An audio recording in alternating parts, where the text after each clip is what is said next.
다 함께 사도신경으로 우리의 신앙을 고백하겠습니다. 나는 전능하신 아버지 하나님 천지의 창조주를 믿습니다. 나는 그의 유일하신 아들 우리 주 예수 그리스도를 믿습니다.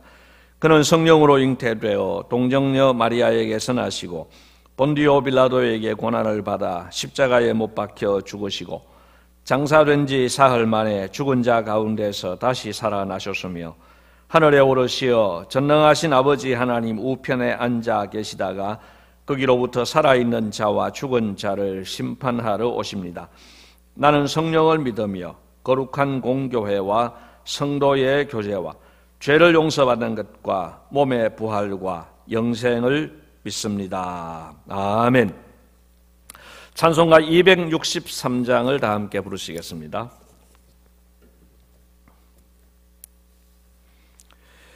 이 세상 험하거나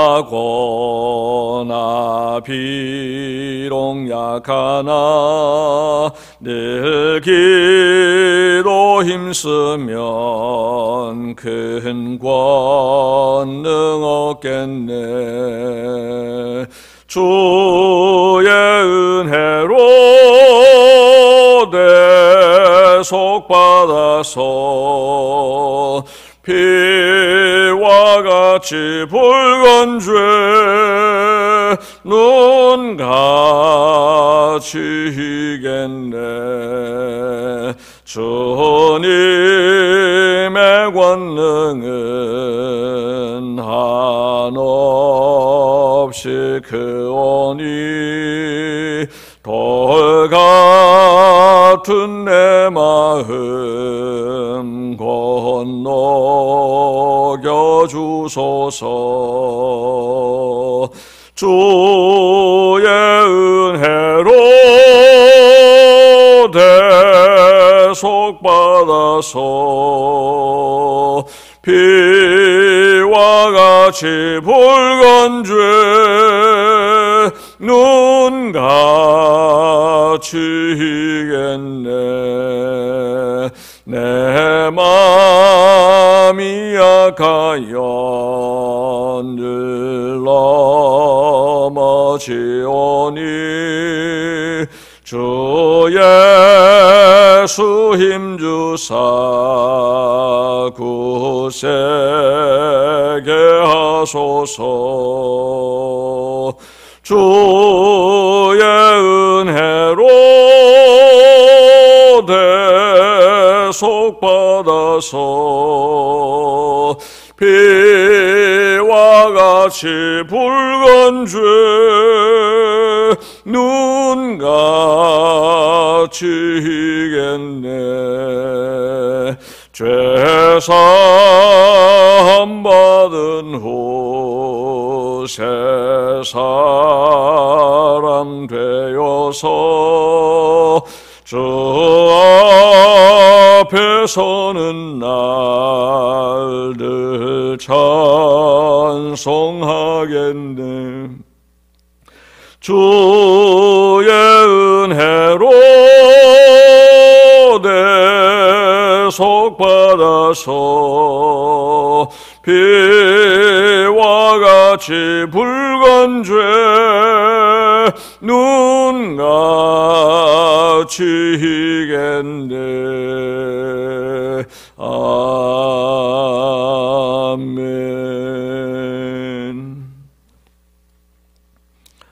고맙습니다. 주님. 이 세상이 험하고 비록 우리는 약하지만은 늘 기도 힘쓰면 주께서 큰 권능을 주시겠노라고 약속해 주셔서 감사합니다. 또한 주님께서는 지금까지 저희들이 살아오는 동안에 이 약속을 신실하게 지켜주신 것을 감사합니다. 하나님 아버지, 오늘 저희들이 코로나19 가운데에서 대단히 힘들고 어려운 시절들을 보내고 있습니다. 그러나 주님, 이러한 가운데서도 우리는 약하고 세상은 험하지만 늘 기도 힘쓰면 주께서 큰 권능을 주실 줄로 믿고 믿음을 가지고 기도하는 저희들이 되게 하여 주옵소서. 주여 나를 구원하소서라고 기도하는 저희들이 되게 하여 주시옵소서. 주님, 우리는 우리 스스로 우리의 문제를 해결할 능력이 없습니다. 주님 고백하오니 주님께서 우리를 맡아주시고 우리를 책임져 주시옵소서. 오늘도 새로운 하루를 시작을 합니다. 이 한 날도 주님 은혜 안에서 승리하게 하시고 코로나19 확진자 수가 점점 더 줄어들게 하시며 완치자가 많아지게 하시고 주님 속히 이 코로나19 사태가 종식되게 하여 주시옵소서.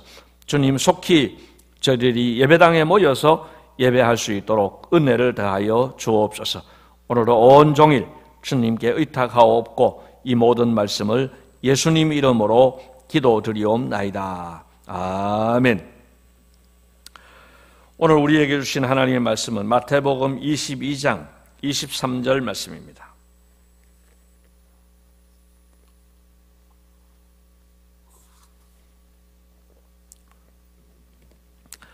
신약성경 37페이지에 있는 말씀, 마태복음 22장 23절부터 33절까지 말씀을 제가 봉독해 드리겠습니다. 부활이 없다 하는 사두개인들이 그날 예수께 와서 물어 이르되 선생님이여, 모세가 일렀으되 사람이 만일 자식이 없이 죽으면 그 동생이 그 아내에게 장가들어 형을 위하여 상속자를 세울지니라 하였나이다.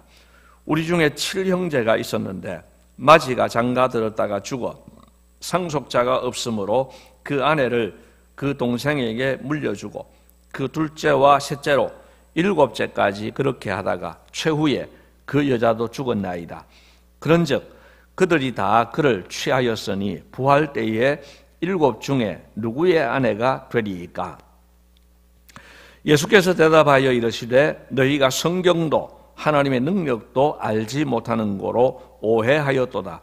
부활 때에는 장가도 아니가고 시집도 아니가고 하늘에 있는 천사들과 같으니라. 죽은 자의 부활을 논할진대 하나님이 너희에게 말씀하신 바 나는 아브라함의 하나님이요 이삭의 하나님이요 야곱의 하나님이로라 하신 것을 읽어보지 못하였느냐?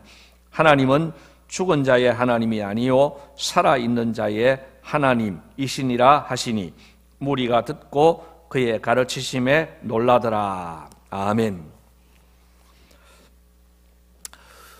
어제 본문에서 바리새인과 헤롯 당원들이 예수님을 공동의 적으로 삼아서 공격을 했던 것을 살펴보았습니다. 15절에서 22절까지 그런 내용이 있습니다. 어제도 말씀을 드렸습니다마는 그들이 예수님의 말씀을 듣고 놀랍게 여겨서 예수님을 따르는 사람이 되었으면 얼마나 좋겠습니까? 그런데 그들은 유감스럽게도 그렇게 하지 않고 예수님의 말씀을 놀랍게 여겨서 오히려 예수님을 떠나갔다고 그렇게 22절은 기록을 하고 있습니다. 바로 그날입니다. 같은 날 또 한 무리의 사람들이 찾아왔습니다. 23절에 보니까 부활이 없다 하는 사두개인들이 그날 예수께 와서 물어 이르되 그랬습니다. 부활이 없다고 주장하는 사두개인들입니다. 반면에 바리새인들은 부활이 있다고 주장하는 사람들입니다. 그러니까 평소에는 바리새인들과 사두개인들이 친하게 지내지 않았습니다. 그런데 오늘 예수님을 공격을 하는 데 있어서는 바리새인들과 사두개인들도 똑같은 입장을 가지고 있었습니다. 이들은 역시 예수님을 공동의 적으로 삼았고 오늘 사두개인들이 예수님께 찾아와서 물었습니다. 물었다고 했지만 사실은 예수님을 곤경에 빠뜨리기 위한 묘수를 가지고 예수님을 찾아온 것입니다. 예수님을 공격하기 위함입니다. 그들이 찾은 묘수가 무엇입니까? 오늘 24절 이하에 보면은 이들이 이제 자기들이 알고 있는 하나님의 말씀을 가지고 공격을 합니다. 모세오경의 신명기서에 그렇게 기록된 말씀을 가지고 이야기를 합니다. 사람이 만일 자식이 없이 죽으면 그 동생이 그 아내에게 장가들어 형을 위하여 상속자를 세우라고 하였습니다. 그러면서 아주 극단적인 이야기를 만들어냅니다. 7 형제가 있었는데 맏이가 장가들었다가 죽어 상속자가 없으므로 그 아내를 그 동생에게 물려주었는데 둘째와 셋째도 그렇게 빨리 죽고, 그렇게 해서 마지막 막내에게까지, 그렇게 막내까지도 이 여인과 결혼을 하게 되었습니다. 여러분, 사실은 이런 일이 있겠습니까? 7명이 다 죽을 때까지 그렇게 이 아내를 취하는, 이 아내 한 아내가 7 형제를 다 맞이하고 그 7명이 다 죽는 날까지 그렇게 일이 되어지겠습니까?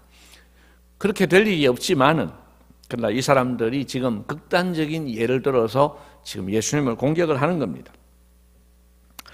그래서 최후에 그 여자도 죽었는데 28절에 보니까 이제 회심의 일격을 예수님에게 가하는 겁니다. 그런즉 그들이 다 그를 취하였으니 부활 때에 7 중에 누구의 아내가 되리까? 이렇게 이야기합니다. 여러분, 이 사두개인들의 잘못이 무엇입니까? 이들은 이 하나님께서 주신 법의 정신에는 관심이 없습니다.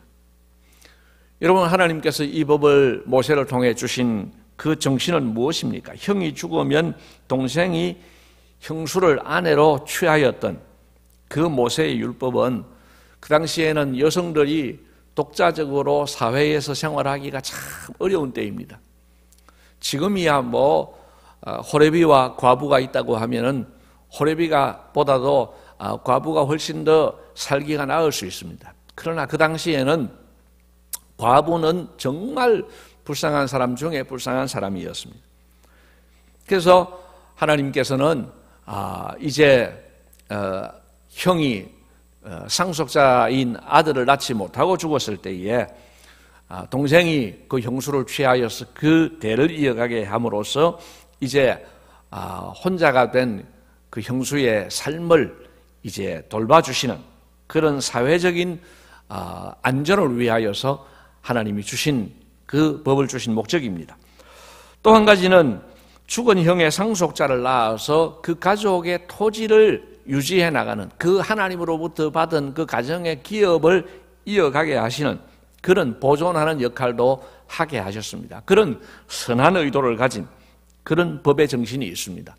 그런데 사두개인들은 지금 자기들이 알고 있는 이 하나님의 말씀을 가지고 그 법의 정신은 관심이 없고 오히려 예수님을 공격하는 데만 몰두하고 있습니다. 여러분, 이런 태도가 문제인 것입니다. 예수님께서 이 질문에 대한 답을 못할 거라고 그렇게 생각을 했지만은 예수님은 그렇지 않습니다. 여러분, 예수님께서는 대답하지 못할 질문이 없습니다. 예수님께서는 해결하지 못할 문제가 없습니다. 오늘 예수님이 어떻게 해결을 하십니까? 여러분, 29절을 보십시오. 29절과 30절을 보면은 예수께서 대답하여 이르시되 너희가 성경도 하나님의 능력도 알지 못하는 고로 오해하였도다. 부활 때에는 장가도 아니가고 시집도 아니가고 하늘에 있는 천사들과 같으니라. 이렇게 말씀합니다. 여러분, 여기서 우리가 꼭 기억해야 될 게 있습니다. 사두개인들이 성경을 몰랐다고 생각했습니까? 그들은 성경을 알고 있다고 생각했습니다. 그런데 예수님께서는 너희가 성경을 알지 못한다라고 이야기합니다. 또한 사두개인들은 하나님을 안다고 생각했습니다. 그런데 예수님 뭐라고 말씀하십니까? 하나님의 능력도 알지 못하는 거로 오해하였도다. 여러분, 우리는 늘 우리 수준에서 하나님을 해석하려고 하는 경향들이 있습니다. 부활 이후에도 지금 현재와 같은 남편과 아내, 이런 관계들로 생각을 했습니다. 그런데 오늘 예수님께서 뭐라고 하십니까? 부활 때에는 장가도 아니가고 시집도 아니가고 하늘에 있는 천사들과 같으니라. 여러분, 하나님의 말씀을 지금 우리가 오해를 하는 것, 사두개인들이 오해한 것처럼 우리도 오해할 수 있습니다. 결국은 사두개인들은 이 예수님의 말씀을 듣고 할 말이 없었습니다. 33절 말씀을 보면 무리가 듣고 그의 가르치심에 놀라더라 그렇게 말씀하고 있습니다. 여러분, 오늘 우리는 계속해서 주시는 이 하나님의 말씀 앞에서 깨닫는 바가 있어야 됩니다. 그것은 뭐냐? 여러분, 하나님의 말씀은 늘 우리가 순전한 마음으로 들어야 됩니다. 이 말씀을 가지고 누구를 공격을 한다. 이 말씀을 가지고 뭐 허점을 찾아서 공격을 하겠다. 이것이 아닙니다. 여러분, 말씀을 받을 때에는 바로 내가 살기 위한 말씀으로 받아야 됩니다. 내가 먹어서 양식으로 삼을 말씀. 또한 우리가 다른 비유적으로 이야기한다고 하면 말씀은 우리의 지도가 됩니다. 길을 찾아갈 때의 내비게이션이 됩니다. 내비게이션의 인도를 왜 받습니까? 우리가 길을 모르기 때문에 그 길의 안내를 받는 거예요. 오늘 우리는 하나님의 말씀을 받을 때에 이런 마음으로 그 말씀을 받으면 알고 깨닫고 행하기 위한 말씀으로 받아야 하는 것입니다. 여러분, 우리에게 어려운 문제가 많이 있습니다. 그 어려운 문제들을 가지고 주님 앞에 나아오면, 말씀 앞에 나아오면 늘 해답이 있습니다. 그럼 그 해답을 얻으면 어떻게 해야 됩니까? 그 해답의 가르침대로 살아야 되는 것이죠. 우리는 계속해서 주어지는 이 바리새인들 또 사두개인들 이들의 오류를 우리가 반면교사 삼아서, 헤롯 당원들 이들을 반면교사 삼아서 우리는 하나님 말씀 앞에 순전하게 반응해야 할 것입니다. 우리가 말씀 위에 있는 것이 아니라 말씀 아래에 있어서 그 말씀이 하라는 대로 행하는 그런 삶을 살 때에 그 사람이 복 있는 사람입니다. 여러분, 오늘도 하나님의 말씀의 인도를 따라서 살아가는 복 있는 사람이 되시고 복 있는 삶을 살아가시기를 주님의 이름으로 기원을 드립니다. 주님 가르친 기도를 드리겠습니다. 하늘에 계신 우리 아버지여, 이름이 거룩히 여김을 받으시오며 나라가 임하시오며 뜻이 하늘에서 이루어진 것 같이 땅에서도 이루어지이다. 오늘 우리에게 일용할 양식을 주시옵고 우리가 우리에게 죄 지은 자를 사하여 준 것 같이 우리 죄를 사하여 주시옵고 우리를 시험에 들게 하지 마시옵고 다만 악에서 구하시옵소서. 나라와 권세와 영광이 아버지께 영원히 있사옵나이다. 아멘.